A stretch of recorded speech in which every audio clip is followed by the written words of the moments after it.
డబ్బులో టేటు ఉందిలేరా, అందరి బతుకులు ఒకటేని అందరం ఒకేలా బతుకుతున్నాము.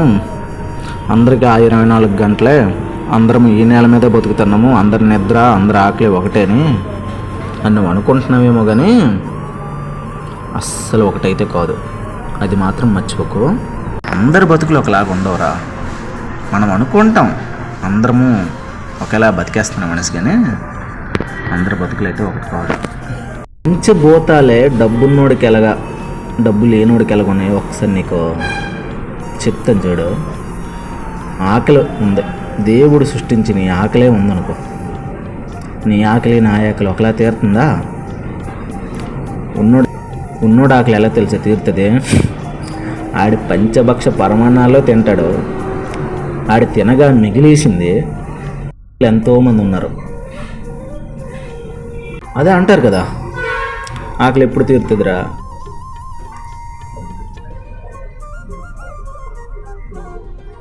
ఉన్నోడికి ఆకలి వేసినప్పుడు, లేనోడికి ఉన్నప్పుడు,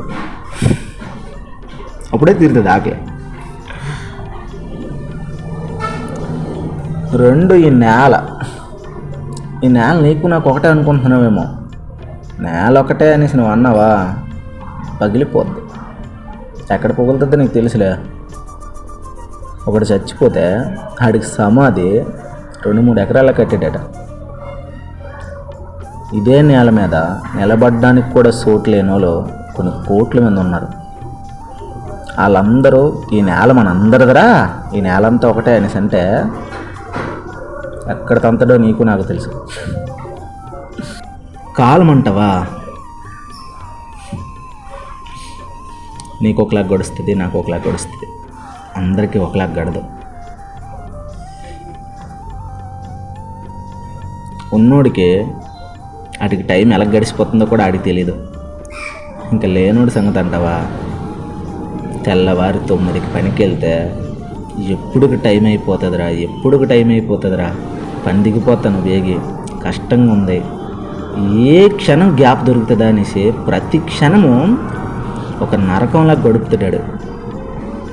టైము ఉన్నోడికి లేనోడికి ఒకలాగా గడదు. నిద్ర అంటావా, రాజు బంటు నిద్ర ఒకటే అనేసి ఒకప్పుడు నేను ఎప్పుడో విన్నాను.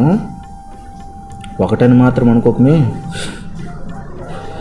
చల్లటి ఏసీ గాలిలోట అడుగెత్తు మెత్తని పరుపు మీద పడుకుంటూ వచ్చిన నిద్ర. మన ఇళ్ళు ఉన్నాయి కదా, అసలు ఫ్యానే లేని ఇల్లు,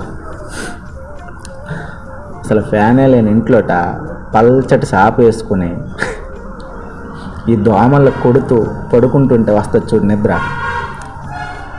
ఆ నిద్ర, ఆ ఏసీ గాల్లో పడుకున్న నిద్ర రెండు ఒకటి కాదు. ఆ విషయం నీకు తెలుసు.